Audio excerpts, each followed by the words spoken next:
Hello everyone, and thank you for joining today's webcast. I'm Zach Deming with Blackboard Connect. With the wide reach and instant communication afforded through channels such as Twitter, Facebook, and YouTube, social media is of growing interest for local governments as they search for new and better ways to promote transparency, foster collaboration, and perhaps most importantly, enhance community engagement. So we've invited two industry experts to help us all better understand the importance of social media as a tool for an effective communication strategy. So joining me for today's presentation, we have Juniper Corky, the Director of Digital Strategy, Marketing, Communications, and Brand Management for the International City County Managers Association, or as some of you may know it, ICMA. Along with Juniper, we have Christy Wyatt, the Director of Communications and Media Relations for the City of League City in Texas. Welcome to you both, and thanks for being on the program. Let's take a look at today's agenda. First, Juniper will share her expertise on the state of social media today, and then explain what social media can do for local government. And finally, she will help us understand what each social media platform does and what it should be used for. Then, Christy will take us through her experience of using those social media platforms as part of her community engagement strategy for League City. You'll hear about developing a social media strategy, building a social media community, and get to see real-world examples of social media in League City. So Juniper Corky is the ICMA Director of Digital Strategies, responsible for all the organization's digital image, strategy, and development to ensure all digital platforms maintain ICMA brand objectives and support the lines of business. She has over 20 years of sales, marketing, and technology experience and holds a Management Studies Master's of Science degree from Marymount University. And she will now share her social media expertise and guidance. Thank you, Zach. So we'll get through the facts and figures of what social media looks like today. We know that 82% of Internet users who looked for information on a government website last year, so that's 82% are seeking government information on the web. We know that the Internet is the third most popular way for people to gather emergency information. That's important, of course, for local governments. 18% of the populations who specifically used Facebook is the percentage of populations who specifically use Facebook to gather emergency information. So what that means is that in our communities today, it's important that we're sharing that emergency information on Facebook. It's where your citizens are and where they're engaging in conversations. 33% of Internet users who use social media let loved ones know that they are safe. If you think about the most recent event in Denver, there was a number of news articles that spoke about how social media played a role in that particular episode. One quarter of the time spent on social networks, one quarter of the time spent on the Internet is on social networks and blogs. There's a 26% increased likelihood of active adult social networkers sharing their opinions on politics. Any of you who are on this call and are a part of Facebook, I'm sure your news feed today has a whole lot of opinions based on the upcoming elections around the corner. I know that there's often times when I look at my feed and it's a lot of opinions on politics. We at ICMA take a pulse of what's happening with our membership base. And just last year, we conducted a membership survey, and we found that 67% of our membership is using Facebook. We do have an updated survey coming out this fall, which will be preparing and providing results to our membership base. 29% of our survey respondents use Twitter. This may sound like a small percentage for today. However, in the course of the last year, when it comes to associations and the Twitter popularity, it's seen the biggest jump that we've seen in the social media platform. So that being said, I'm anxious to see what happens in the fall with our upcoming membership survey. 45% of our membership is using YouTube. Today, video is one of the most popular methods of obtaining information on the web. The other part of what we look at ICMA and how we support our communities out there is looking at your what your objectives are in promoting your services and your content to your communities. So to give you a little bit of an idea of what marketers speak about when it comes to social media, with the primary objective being increased exposure and website traffic for brands and communities. What those respondents from the Social Media Examiner project reported was that 85% generated more exposure for their business. 74% increased traffic in as little as 6 hours per week. So meaning if you're promoting your content, your programs, as well as any emergency information out there, you can build that website traffic. 68% are using social media to gain citizen and business community input.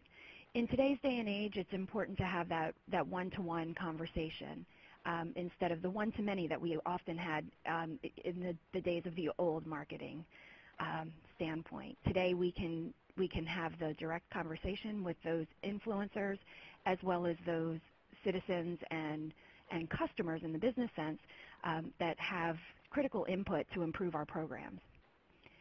And finally, with social media, you can reduce your marketing expenses. Nearly half of the respondents to this survey had mentioned that by spending as little as 11 hours per week, they had reduced expenses. You might be wondering, well, what can social media do for local government? It can enhance your outreach and community engagement programs. It can improve your communication. Earlier we spoke of the facts about the emergency information. It can also establish leadership. There's nothing better than speaking about your community and potentially attracting new businesses as well as new citizens to your area. And that would, of course, allow you to realize the economic benefits of the social media platforms.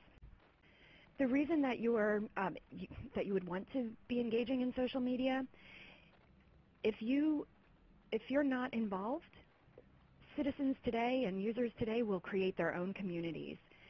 We have, there's a number of the Facebook pages out there that may have something like "I hate X product" or something like that. So if there are citizens and/or customers out there who have strong opinions about products or communities, they're going to create the community for you. In our scenario for ICMA, we had an example where most of you, and we'll be getting into the other platforms, but we had a scenario where our executive director, his photo appeared on Facebook. I'm sorry, on Pinterest.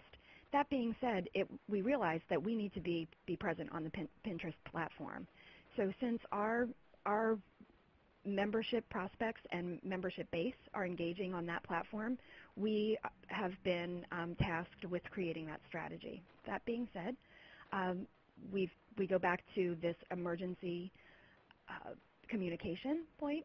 It provides you the service enhancement and the transparency. Transparency seems to be the buzzword in today's communication effort. Additionally, you can have you can realize those economic benefits by going through with your program outreach, your policy awareness, and demonstrating your strengths and recruit those business residents, as I had mentioned. You might be wondering, there's so many different platforms out there, and how do we determine where to post our messages? What's important for any social media strategy is that you identify where your citizens are engaging, and then you identify what the purpose of each platform would be. In the sense of the way that we have positioned ICMA's social media policy strategy, and what we suggest for our communities is that Facebook be the place for community discussion that's relevant to the daily living in your jurisdiction. It has a nice feature of the event application where you can build that virtual peer-to-peer relationship and encourage attendance to events that are happening in your community. For Twitter, with a Twitter feed, it's best to contain your news and information about your community there. It's a great place for emergency notifications, last-minute reminders, and where you can share relevant content from the residents and businesses in your jurisdiction. An example is the way that Blackboard has used Twitter today on coming a part of today's webinar. It enhances the registrations, as well as the awareness of those activities. YouTube. We mentioned the fact that video is emerging as one of the primary forms of viewing information on the internet, and YouTube can be used as your centralized depository for video content. Your channel can showcase your community events, public service announcements, business initiatives, and how-to demonstration videos. And finally, Pinterest. The great thing about Pinterest, as opposed to some of the other photo depositories, Pinterest allows you to feature your best pictures in bulletin boards with a link back to your website, thereby going back to your primary objective of increasing that website traffic. The other nice thing about Pinterest is it gives you a pictorial of the culture of your community. And Christy will be getting into more detail about how you can further position each of these platforms in your particular community. With social media, there is not a one-size-fits-all strategy. It's very important that you take the time to assess where your citizens are, and that you continue to monitor the engagement that is happening in those communities, that you're listening, and that you're nimble, that you adjust as the changes occur in the social media marketplace. Some of the things to avoid when you begin engaging in social media, you want to make sure that for your staff, that you, as well as for those who are engaging in your communities, that you develop and adhere to privacy guidelines, that you clearly state your usage terms and conditions, that you maintain a consistent voice. That voice from your community, it's important that across all of your platforms, that it's a similar tone as well as consistent messaging. So an example would be if a question is posed on Twitter and a response is made, that same response, if that question is posed on Facebook, you respond with the same answer. Thank you. Thank you, Juniper. So let's move on to Christy Wyatt from League City. Christy has more than 10 years of journalism, media, and public relations experience. After beginning her career as a morning producer and weekend reporter for KVHP Fox 29 in Lake Charles, Louisiana, Christy was promoted to morning show correspondent and anchor. From there, she earned a Heartland Emmy nomination for her contribution to a public safety video campaign entitled Safe Escape, while serving as the morning producer for the KJRH Channel 2 news team. But then Christy transitioned into the world of public relations, where she currently serves as the Director of Communications and Media Relations for the City of League City. In that capacity, she oversees the website, newsletter, cable channel, and social media sites. She strives to keep citizens informed through emergency situations, such as natural disasters and severe weather. Christy recently shared her knowledge on social media and communications as a guest speaker at the International City County Managers Association's annual conference. A case study of her work during an emergency weather situation was recently featured in American City and County magazine as well. So Christy joins us today having just won an award from the Texas Association of Municipal Information Officers, or TAMIO, for best use of social media. So it is my pleasure to present our longtime client at Blackboard Connect, Christy Wyatt, as she shares the many ways she and her team use social media every day in League City.